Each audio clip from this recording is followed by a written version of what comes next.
Hello, good evening, and welcome to Thursday night's edition of The Tea Room. Now, originally it was scheduled for the dynamic duo of Ricky and Dave from Scottish Watches to be on together. But unfortunately, Ricky can't make it, so Dave's decided to stand in on his own and go for it and join our panel. I think we got the better one there anyway. You've got the one that's got a degree of education. That doesn't mean I'm intelligent. Exactly. It just means that I went to school. So let me introduce the rest of the panel. We have the right-hand man next to me, Palm, night wristwatch one, Mr. Thumbnail himself. Hello, Palm. Evening, everybody. Below me, we have Batch Guitar. Hello, Batch. Hey, good evening. Mr. Red Shovel in the middle. Hello, Shove. Good evening. And Miami Sam in the corner. Hello, Miami Sam. Good evening. Sorry, it's Orlando technically, but it has a ring to it. Orlando Sam doesn't have the same ring. Same as Miami, yeah. So, and of course, Dave from Scottish Watches above Sam. Thank you again, Dave, for joining. Is it Dave or David? What one do you prefer? Whatever you feel appropriate with. I'm not really bothered. Whatever you feel appropriate. That's Let's go, Dave. Then let's go, Dave. Let's go, Dave. Let's go, Dave. So, guys, thank you all for joining tonight. That's brilliant. Let's just see who we've got going in the chat. Dave's going to tell us about his exploits in Switzerland that he's been with Ricky. Yes, excellent. So, good evening, Chile. Grey Sweater. Hello from the western shores of the pond. In Nicholson, howdy lads and lasses, upvote please. Help the channel out, it really does help. It does, thank you. Yes, Rotivator evening upvoted. See what's going on. All good here. Hi all, let's have a look.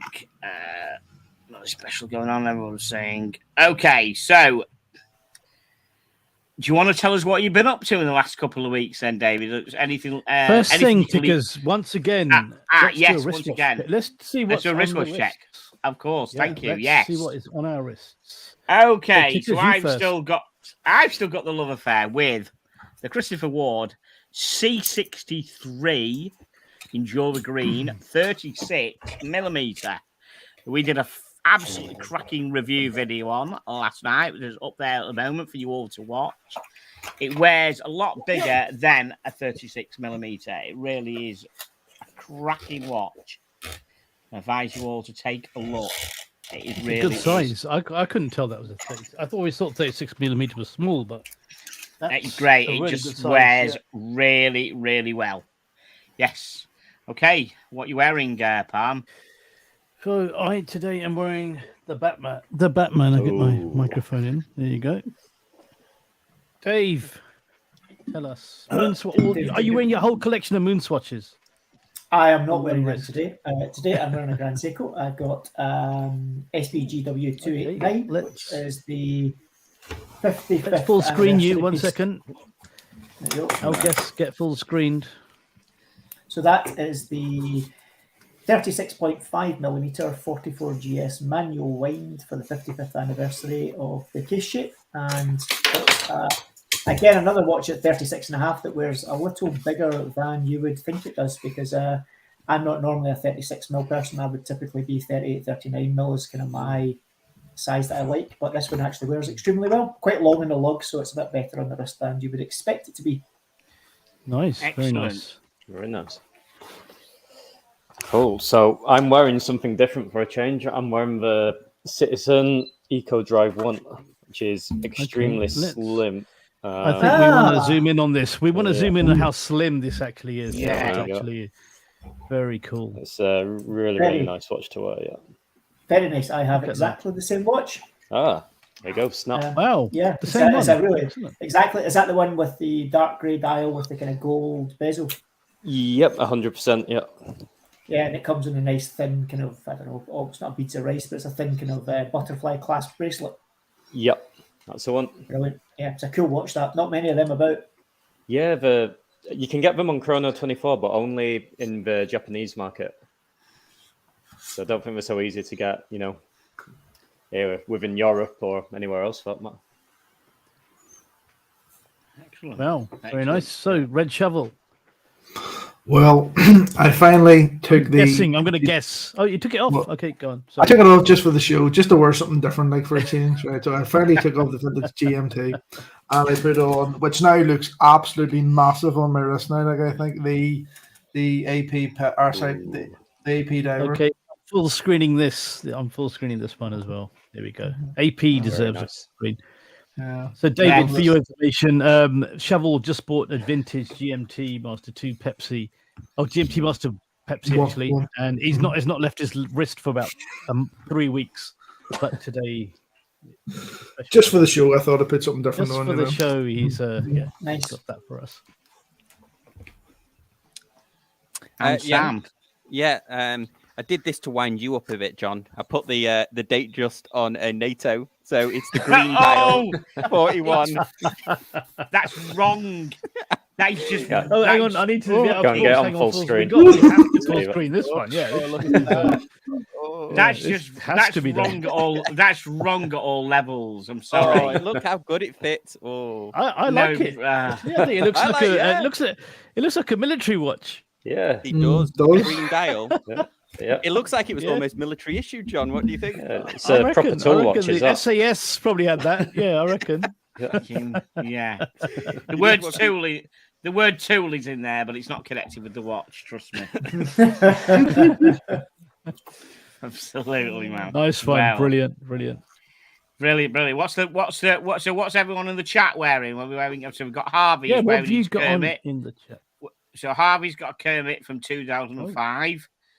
Nice, very nice. Yeah, Ian, what you rocking tonight, mate? Mr. Nicholson.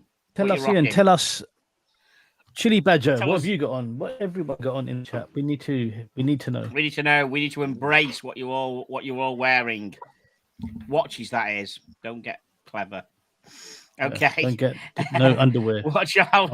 Different stream. What Joe's got? Seiko SKX. Excellent. Seiko SKX. Nice. Chili has got a no date sub. Nice. Yeah. The 41 mil new. He recently got that as well. Congratulations on that. Mr. Nicholson, Tudor GMT. Everyday wear, which is GMT. Rolly's wearing his vintage sub 14060. Excellent. Well done on that purchase as well. Ian has his Tudor Pepsi, which is Tudor everyday wear. Wow. Rosevator SD43. A man after Red Shovel's heart here, wearing a Sea Dweller 43. I've never got on with my standard SD43. I just never got. I love my two-tone one. About 3 of them though, haven't you? No, not anymore. Oh, not anymore. No, but at one point, no. I've still got the just the 50th anniversary SD43, and I've never worn it much. There's just something about it. Just send it here. Send it over here for a bit. I'll wear it. Yeah. Send it to me, and I'll put it on my Instagram and stuff. And just I'll just send it for me for a few years. Don't worry, you'll probably love it again.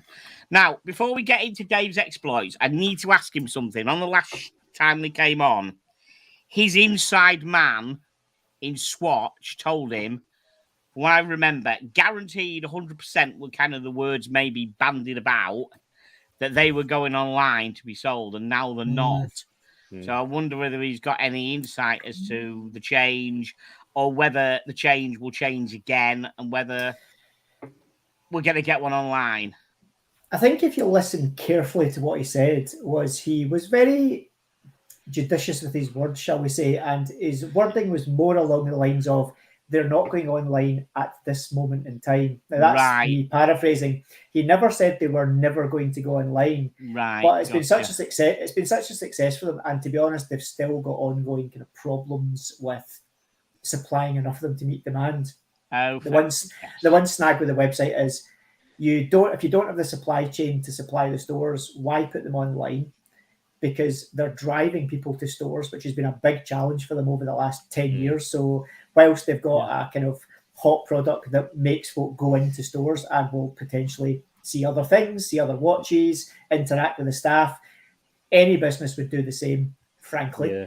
And if they put them online, they'll be gone in a jiffy second. As the minute they're online, they'll be gone.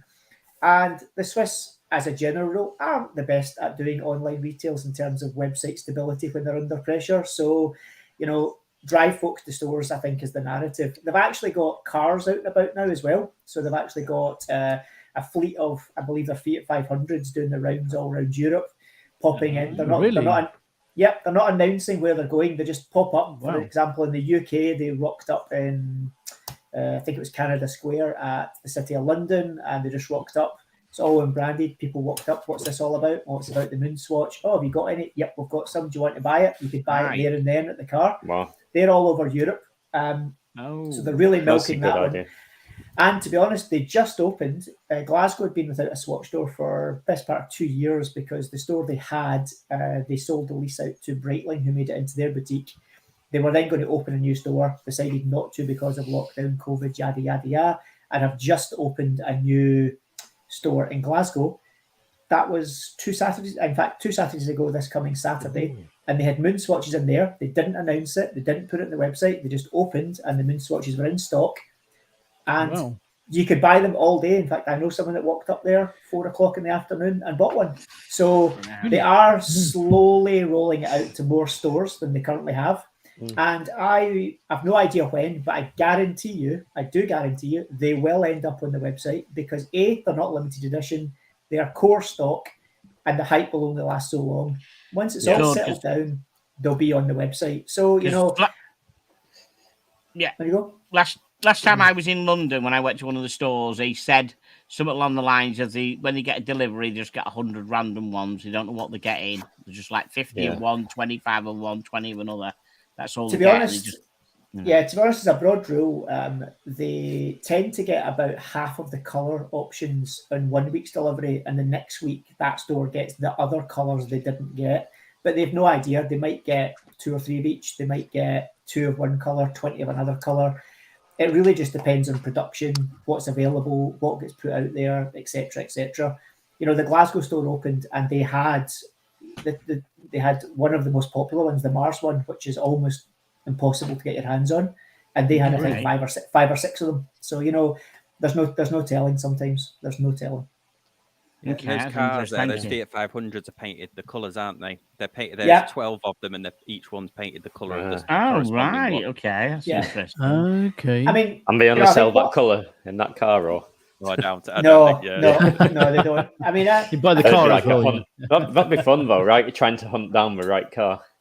Yeah, I think one of the things folk forget is that Swatch Watch, the brand Swatch Watch, not Swatch Group, has been under quite a lot of pressure. They've been on the kind of consistent decline for probably 15 years. And then a huge portion of what they sell is airport watches, holiday watches. That's not happened for the last couple of years.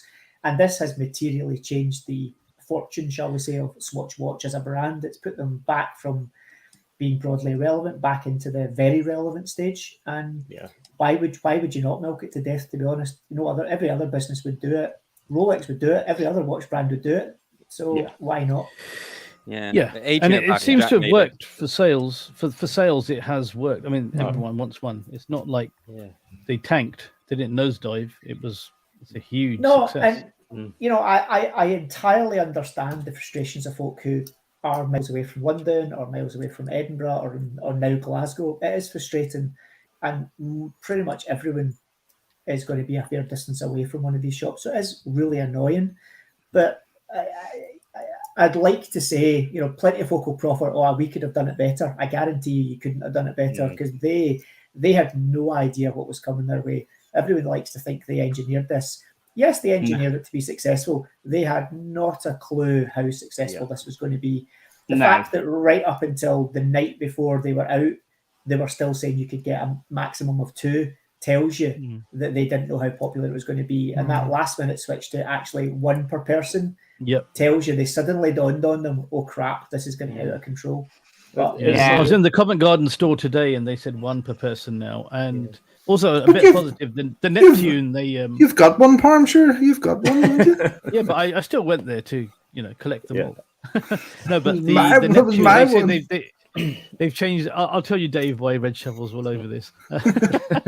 They did say that they've changed the consistency of the material on the Neptune as well. That will no longer leak blue on your wrist. Allegedly, they say they changed that. Interesting. That in the store today, anyway.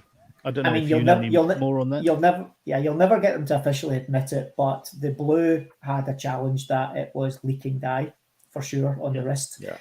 The way this bioceramic, effectively what it is it's broadly speaking 2/3 ceramic, 1/3 recycled plastics that are oil based, and they dye that oil, which then permeates effectively through that whole material. And it just so happened that on those darker blue ones, it wasn't binding particularly well, and under pressure it was basically coming out. Folk were saying, why is it not changing in colour? Well, if it's oil and it's all the way through the whole matrix, it won't change colour. But that watch has been extremely hard to get for about 3 or 4 weeks, which basically tells you they pulled it to say, okay, let's quietly suss out what's going on here, sort it.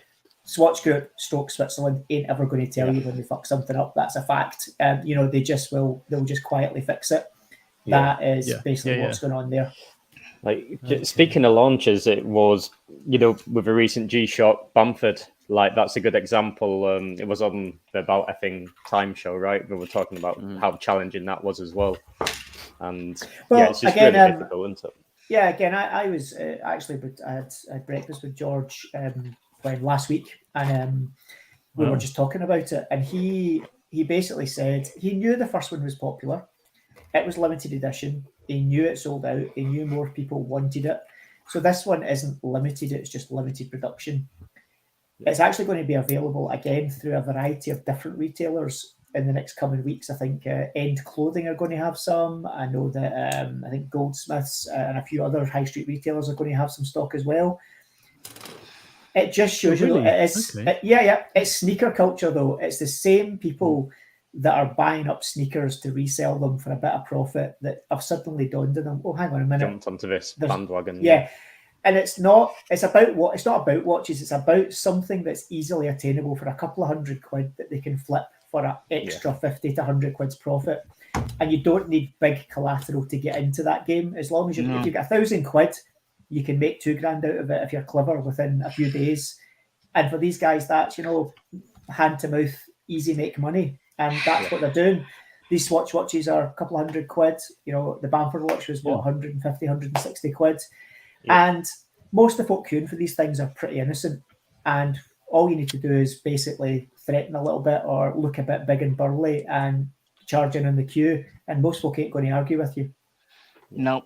Still 350, 380, 400 quid on eBay. I've just had a look and I've just thought, if one was up there, buy it now at 275, which is obviously not going to happen. I might have pulled the trigger, and the thing is, as much as again a lot of people, I'll use the phrase, hate flippers or hate these guys, they only do it because folk buy them. It's as simple as that. If no one bought them, they wouldn't do it. And there's enough people out there are quite happy to pay over the odds and do it. Therefore, we might not like it, but plenty of folks seem to be quite happy to pay over the odds. Therefore, and I guess those people are technically collectors, right? So we're kind of going against ourselves in that respect. I mean, it's like, I know that a few folk, like for example, Jody at Just One More Watch, he's really against the whole flipping scene. He's into these kind of, real high value watch propositions. He bought one on the grey market because he said he was going to do a giveaway. I like Jody, but I think you've got to be careful. You can't complain about it, but then take part in it.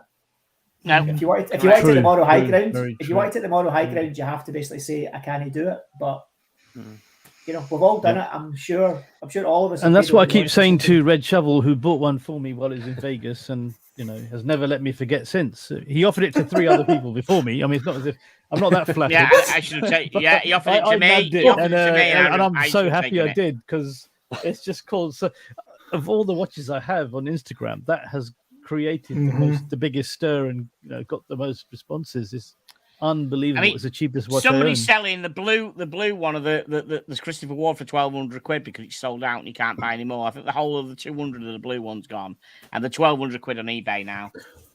What I want to know is that when me and Tim went back to the Swatch store the next day to buy another one, right?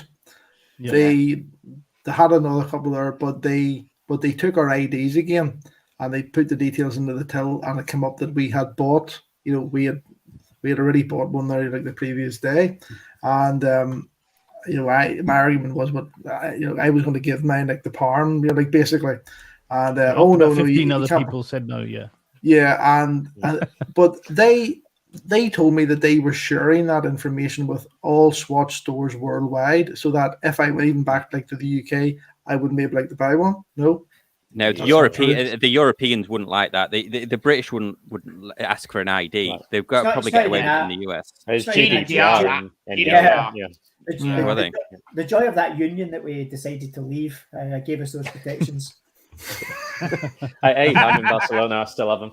I'm all right. Yeah, but as I say, no, I can guarantee you they absolutely don't share them, because in the UK they're not collecting details as you purchase one. They are quite literally taking. So you reckon if I did go to one of the London, if I went to the London store, they would know that I'd bought one in Las Vegas like already? I can guarantee you they won't know. They don't collect any details in the UK. All they're really doing in the UK, from my understanding, is basically they'll sell you one per transaction, basically one per day per transaction. If you go back the next week and they happen to have stock, if you get the same sales guy and they suddenly think, hang on a minute, you've been in every week and had a watch every time, they might say, you've had your fair share.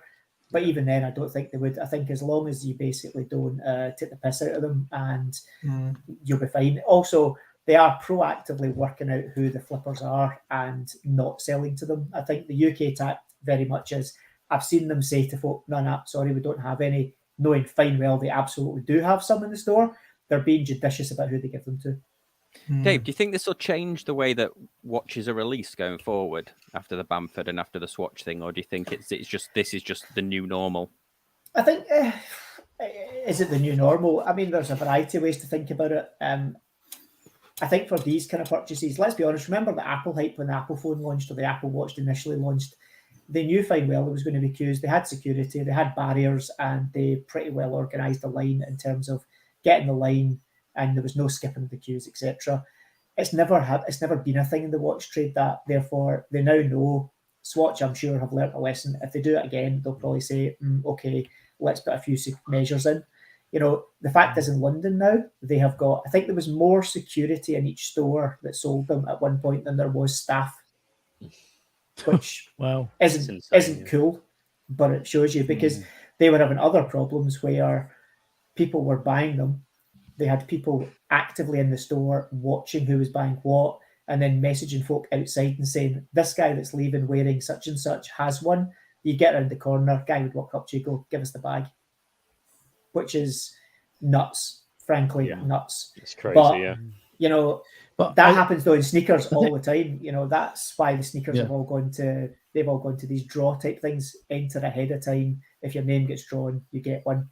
That's it. Yeah. It's the price point as well, because it's affordable enough for these guys. If they were going to buy a Moonswatch, that's not as easy for them to queue up for and buy. So, but to buy something for £200 and then flip it for 600, 800 is so much easier. Oh, that's what it's all about. It's about accessibility. A lot of this is price point. Low price point is what's drawing these people in. Yeah, and it's percentage margin. If you can, okay, you get that credit card and you'll get the 1 or 2 days where it goes for loony money. But if you're buying something at 200 and selling it at 300, that's a pretty decent margin for a fast turnover item. That's not to be sneezed at. If you do 5 or 6 a week, that's decent pocket money. Yeah. And Dave, you were saying on your podcast, there's a massive margin on those Moonswatches, even for Swatch. Let's be honest, it doesn't matter what watch comes out of Switzerland. There's plenty of margins in watches. Don't let the brands kid you on that they're not making money. They're making plenty of money. What I think is worth saying, though, is the retailers on the high street don't make the margin you think they make. The brands make plenty of money, but a lot of the retailers, yes, there's money in it for them, but they're not making the money that people think they are. What folk think is that when you buy a 10 grand watch on the high street, the guy's getting 10 grand in his pocket. He's getting far from 10 grand in his pocket. 20% of that goes to the Batman, and then he's got to pay the bills and the overheads and the staff. So every time you ask for that 20 or 30% discount on the high street, the reason you get told no most of the time is because they genuinely can't afford to give you it. Silence. No one likes that, do they? That's the thing. It's true. just Reality. It's really, reality. I can't believe we're still talking about this about 2 months after it's all happened. We thought this would all die down. It'd go online, or you'd walk into a store and buy one. They've got the box there. with all of them in there. They don't have the watches. You can't even buy the box. It's just so the way they've done it's so almost like Clever, so very almost clever. secret handshake, not secret But- handshake, but- but it's just very difficult. Yeah. Yeah, I mean, I'm the thing surprised is- the hype's still here. Yeah, the thing is as well though, which is worth thinking about, is Swatch did a collab with Bape. Now Bape is a big streetwear brand. Bape's got way more street cred than Omega has, for talking sake. And they did a limited edition collab with them, and they launched it, and it was a true limited edition. There was maybe 20, 30 folk queued for them. You could go in the next day probably and still get one. So they had absolutely, I don't think they genuinely had any idea. But this hit Hype Beast, and it just hit a sweet spot where folk were like, yeah, I'm having some of it. And it went completely out of control. Wow.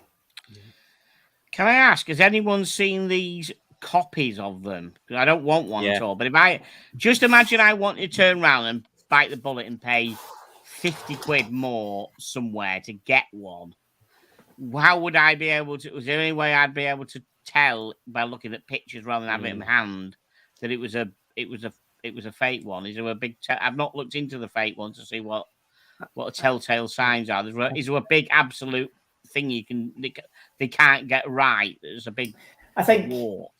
I think the problem is that a lot of the stuff you'll see pictures wise is these guys aren't stupid either. The pictures they use will be of a real one, and what you end Right. up getting is something very different. I've sent you one in the private chat, John. Yeah, Have you? I Thanks, have mate. a friend who sent me a picture of a real one and the fake one side by side. I can send it to you, and you can't tell the difference in the picture. You can't tell. I was just looking on Facebook Marketplace Oh, where dear, people yeah. have got Oh, them, it's and they've got removed. pictures of the name and everything. So they're all saying they've got proof of delivery and proof of everything. And ownership. It's a proper one. But I thought to myself, okay, Marketplace, you've got no comeback like you have with eBay. So Yeah. I just kind of I guess Sorry, that's John, the it's only been pro- removed, that one. Sorry. Yeah, I guess that's the only protection is you'll buy it subject to it being supplied with the original Swatch receipt if you were that worried about it being fake. Otherwise, people you've might got no catch on. comeback. It's so easy to sell the fakes for 300 quid. You've got no comeback. You see on Facebook Marketplace at all. Although you say that about the receipts, and something we talked about in the podcast when we had a couple of my friends on from the Met Police from the flying squad to deal with watch theft. One of the big scams at the moment is people are buying thermal printers and generating real inverted commas fake receipts to justify the watch purchase. So even now, asking for a receipt. So there was quite a few cases with a large, well-known UK multiple watch retailer of fake receipts doing the rounds that were going around with either stolen or fake Rolex watches. Oh. Yeah, talking about fake things, I was just I had wanted to get one of the original sort of manuals for my GMT Master, and I went on eBay and I bought one, and I was talking to a few guys on the Rolex forums, and they actually went through a few things with me. This book that I have got is fake. That's so fake. there's- Yeah. Yeah, 100%. so there's people selling these on eBay, fake. No, I'm looking at the picture that Andy sent me, and I'm thinking that the one on the left-hand side is fake, and the one on the right is real. I don't know. I can share the picture. Do you know which one? If I share the picture, do you know which one is fake and which one's real? I don't anymore. No. I'm going to share. I'm going to try and But share. it's so funny. Let's have a look. Yeah. Like one of the straps looks a little off, but if you just that's look what at I'm the thinking. physical Yeah, watch, let me just share this a minute. Sorry for everybody. This is an interesting topic, this, because it's like, I mean, someone has bought me one of these watches for God's sake. So just trying not to. Andy, do you want to share your screen? You know you can, because I don't want to dox you or anything. Do you want to share that pic? Do you want to share that picture you sent to me? Yeah, can you share your screen, please? Give me 1 minute, and then I'll just let you know when it's ready. Yeah, no, you can go in and share. You can pull it up. You've got this. We tried that the other night. You've got share. You can just go to the bottom and share it. Yeah, but I need to email the pictures to myself really quick. All right, I just don't want to dox you with anything, but I just want to give him a few seconds. Yeah. Okay, that's cool. One thing I want to, which is I find interesting, is the Moonswatch was very 60s, going to space, and like through the years, it was quite a nerdy kind of thing. It wasn't like Hype Beast. So how did the Moonswatch become hype beast from that? Because you would get people wearing a Moonwatch who it's all about the moon. Oh, I like space travel. I like this. It wasn't about this is going to be really cool, and I'm going to Yeah, they It weren't wasn't a diamonded mega out, were friends. they? Yeah, They weren't It blinged was an out. gonna Amiga think for a I'm couple cool, hundred yeah. quid. It was Well- an Amiga for people that I knew that knew nothing about watches. It was an Amiga for a couple hundred quid, and that's Correct. all That's- they thought about. That's absolutely on the nail. It's not about, we're all into watches. We're all watch geeks, nerds, whatever you want to call us. We know the Speedmaster story. We know the Moon story, all the buff that goes with it. Joe Average in the street hasn't got a clue. Doesn't care, doesn't want to know, has no interest in it. And I bet you, for example, the Bond Seamaster from Omega will probably be more on the tip of the average person's tongue than a Speedmaster will be, because they'll probably have seen the movie, they'll probably have seen it on the big screen. And actually, even things like, it's just an Omega, as you say. They know Omega, Yeah. like they know Rolex. They have no clue about the models. All they're saying, as you said, Red Jibble, is it's an Omega that I can Marketing. get for 200 quid. Because Yeah. let's be straight here, most folk in this world, in this country, can't afford $5,000 for a watch. $5,000 for a watch is a ton of money for most people, and they can't afford one. They want one, they would love one, they can't afford one. They'll never have a realistic chance of getting it. I know, like my sister's husband, they're a lot younger than me. They both work hard. They've got a family. They could really stretch and get one, but they're like, they can't justify it. But he was like, oh, that's a cool product. And he bought one because he said, I'll never have an Omega, a real one, probably. Therefore, this is a cool thing for me. And he wanted one because of that. And why not? Good on him. Yeah, I think it's Right, spot on there. okay. So can you scroll it added up that. slightly back just so we can just have a look at the... Oh, Right, no, let maybe me have that's a the right zoom up. picture then. That's good. Okay, so I was going to say, looking at that, I don't know that the one on the right-hand side, as you look at the picture, is the real one, and the one on the left is maybe... Oh, I'm wrong, because when you say... I think you're spot on there. I think the right one's the real one and the left one's the fake. Because Yeah. the I'm just button's thinking on because the left. the stick... The- I'm thinking the stitching one on is the- not stitching. The one on the right is the real one. Right, okay, I guess... Yeah, I thought that... Yeah, And so the one the with reason is, stick- look at the lugs. If you zoom into the lugs on the one on the right-hand side, On the right. Right. the bottom lugs or Yeah. the top lugs. Which one? look at the bottom lugs. Bottom lugs, okay. Yeah, Yeah, look at the bottom right. lugs. Yeah. Do you see the definition on the lug? Yeah. The shape. Yeah, like here. Yeah. Look at the definition, Yeah. right? Look at that. Then look at the other one, and it's much flatter and rounder. Yeah, you Oh, nailed it. right, okay. Oh yeah, it's very okay. Yeah. There you go. That's And that will be down to, they will make generally when they do the fakes like these, they'll have made a mold out of a Moonswatch, a real Moonswatch, whereas, the Swiss will have invested serious amounts of money in tooling. The crown as well. If you look at the crown on the left, it looks really shit. And then if you look on the one on the right, it's completely different. Yeah. But you don't see it when somebody sends you a picture on a mobile phone. You just at first glance, you can't really tell. If you didn't have them side by side either, if you just had a picture of the fake one. Exactly, yeah. If you had nothing to compare to. The whole milk thinks they're both fake. You never know. Is that because it's not a real Speedmaster? Yeah. It's a Swatch. Yeah. Wow. Moonswatch. I do need to have one. Someone has bought me. Dave, if you can come up with one, seriously, someone's bought me one. I can't get one. So if you can get me Dave, one. do you think, with your context, not saying anyone, but or someone, would you be able to get the box as well? Do you think? Do you have the box, or can you not say? The boxes will not, and the current plan is they're not for sale. They were done purely as effectively point of sale, and it does hark back if any of you know, they did a set of Speedmasters. They did the full mission set of Speedmasters that came in a suitcase very similarly, that opens up and it's got one of each of the mission watches plus a spare movement, etc., in that box case as well. So it's just really a clever piece of marketing. The reality is, I very much doubt they will be, and I know that the stores have been told these do not get sold, these do not get given away.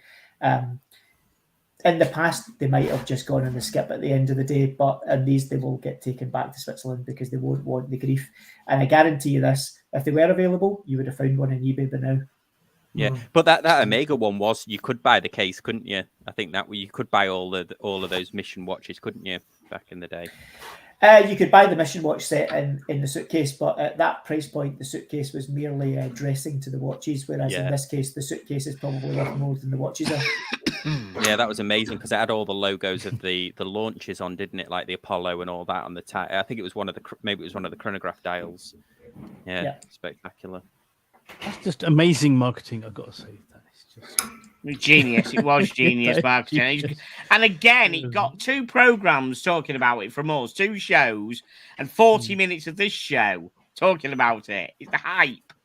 It's madness, isn't it? You know, that's because David's got all of them. That's why, you know, because I know he has the recent one. How of your long, recent David, did it shows, take you to? You How confess long to having them all.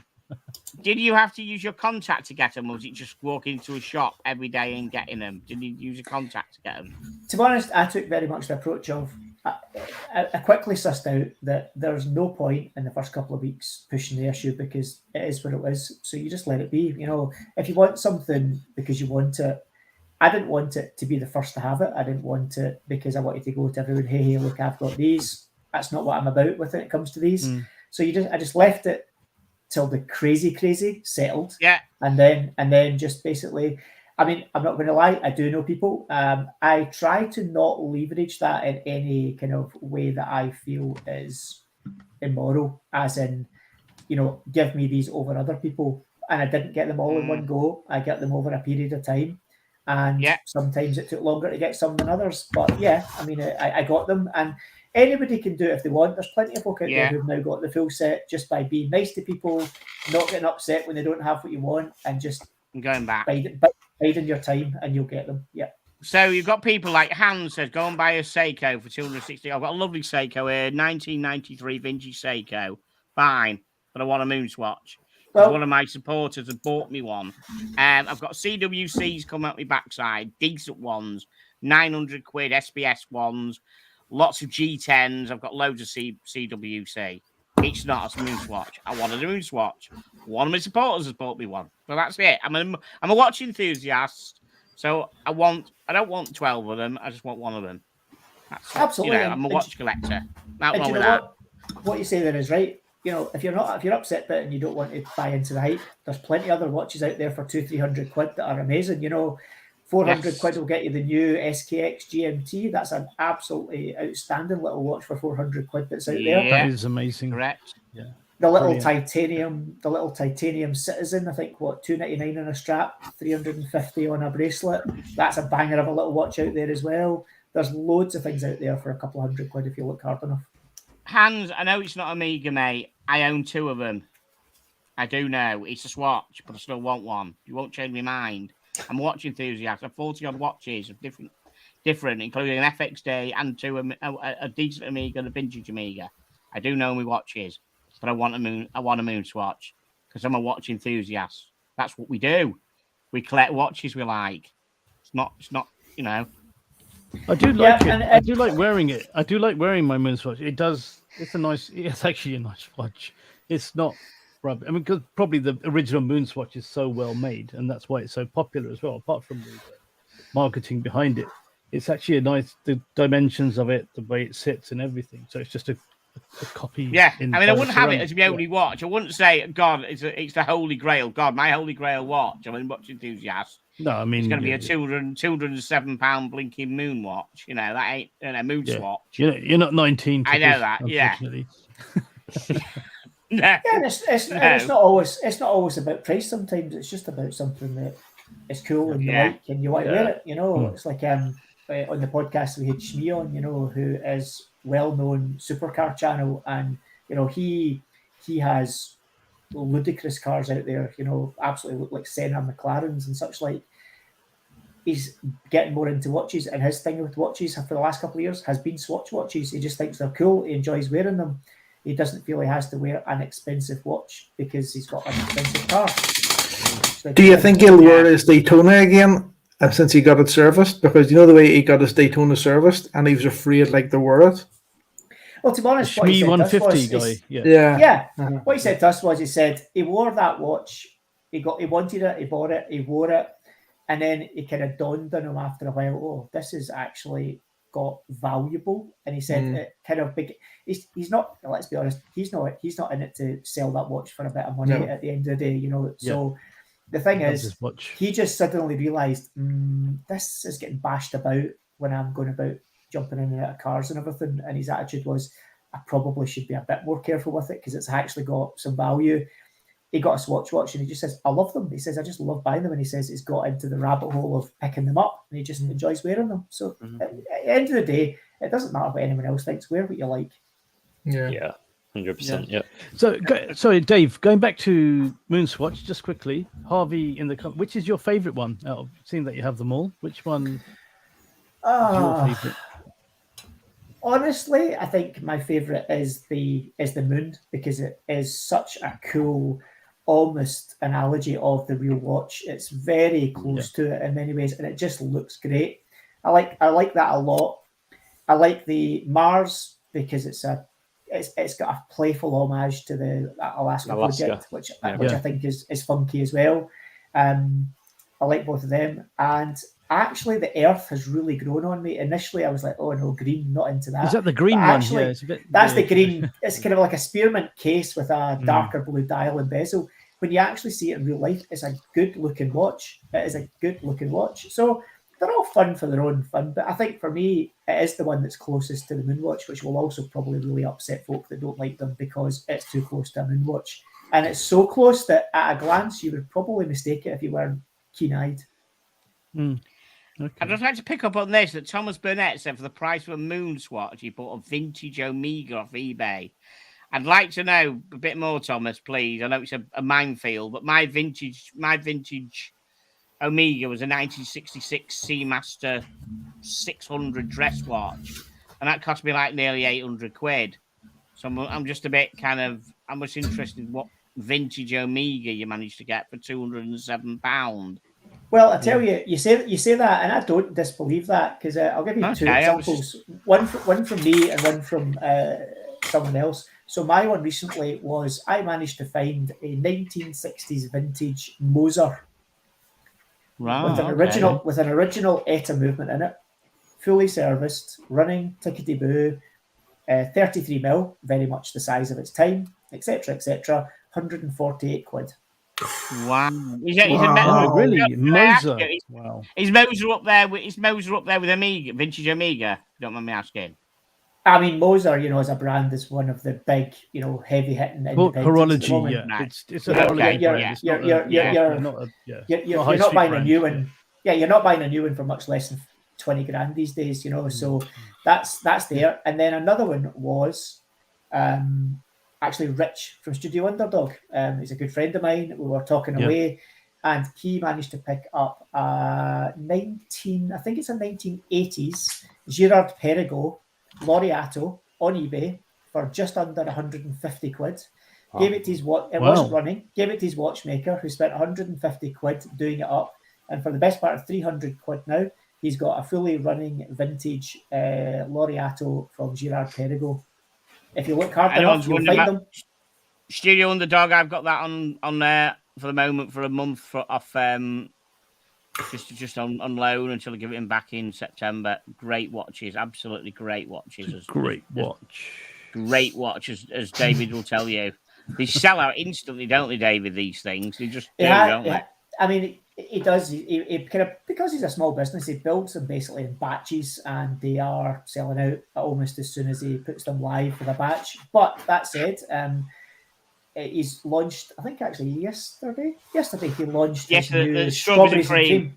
And he's taken a slightly different tack to it. So what he's going to do is, as of next Tuesday, I believe it is, he's opening up orders for a period of 1 week, and anyone can order it within that week. And if you order it within that week, you're guaranteed to get one.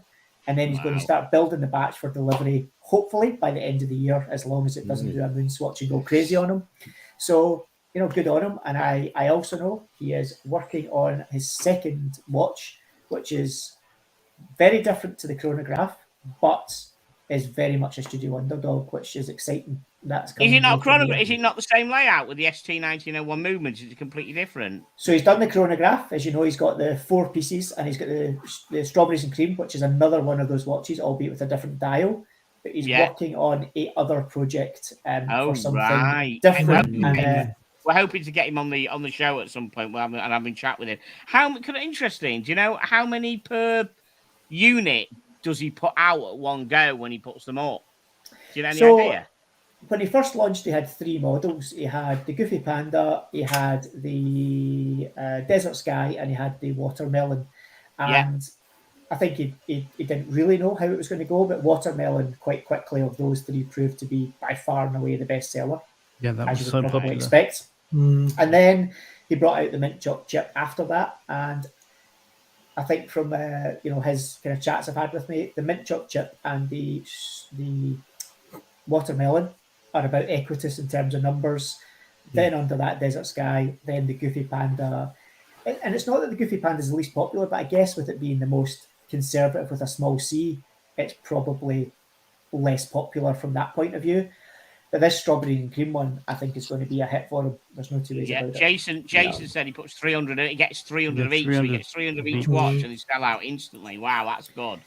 I think since his first launches, where it was probably equal numbers, he started to tailor the numbers. So if he gets, say, 500 movements available, he might leverage the numbers towards the more popular models for obvious reasons.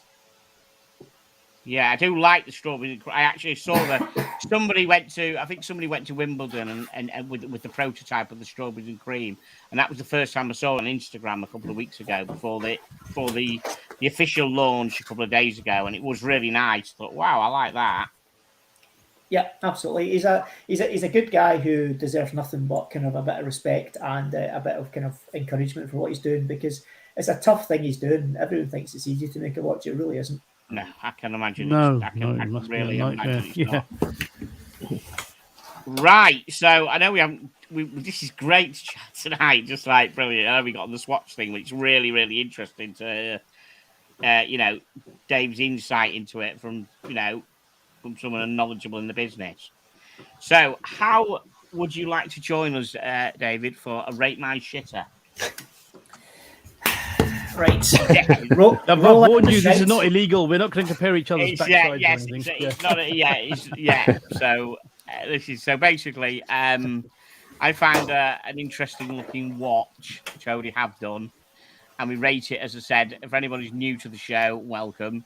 We rate it in tea. So if it wasn't a shitter and we're all wrong, it would be a Yorkshire tea or maybe a Scottish breakfast brew, maybe for David over there. So that is made by Taylors of Harrogate, who make Yorkshire tea, so we'll let him off. But then, of course, if it's a complete, absolute shitter, it's the worst tea you've ever had. I mean, I think hospital tea is pretty bad, but if you've had something worse than that, well, that could be your worst one. Any tea made in water from London. So what I'll do, let's just... middle of the road is PG Tips or something like that. So let's just middle get of the road, range of... if middle of the road is PG Tips, I really don't want to taste your shit tea, to be honest. Let's just play the basic. And now it's time to rate my shitter. There we go. No expense spared. That wasn't slightly creepy, was it? The guy on the panel who comes on our panel, he's got just really cool American gravelly kind of voice. Cool American gravelly voice. So, what do we think of this, children? Oh, gosh. Kept this one quiet, didn't you? Look at that. You see, unfortunately, I've had to put it on my watch list to keep it. To say I'm going to end up Daytona. £15. I'm going to end up now getting some best offers for this fighter, aren't I? It's £15.59. Ooh. Oh, buy it now. I mean, not a chance. I mean, to be honest, it was all going so well until I decided to put the Toto and bracelet on it, wasn't it? Yeah, I think so. Yeah, it was a winner. It was a winner until then. Yeah. So, the colour of the dial, that's the same colour as one of them moon swatches, isn't it? Which moon swatch is that colour? One of the moon swatches is that colour, isn't it? Is it that dial? Pink one. That dial. The Jupiter, the one I have. Jupiter. That's the Jupiter. Yeah. So, Curden the name, first of all, just says to me Curd. shitter. Yeah, Turden. Beginning with I think C. they changed the C with the T, I think. Turden. Turden, right. Johnny's got the date on it. I'm all in. Yeah. I mean, it's also the fact that there's a different number of each different coloured stone. It's almost like when you're building it with Lego and you get to that bit where you've not got a bit and you have to use a little single ones to fill the holes in. What the hell is going on here? What the fuck is going on with that? Hey, somebody's buying these. Does it have a power reserve on the back? It'd be perfect then. Power reserve on the back. I'm going to also suggest is the subdial at 9 o'clock also not a subdial but actually the date? It looks like the day, doesn't it? Yeah. It's the day. Oh. Awesome. So those chrono pushers are super handy, aren't they? So this is an annual calendar then, basically. Yeah, maybe a perpetual calendar. Even better.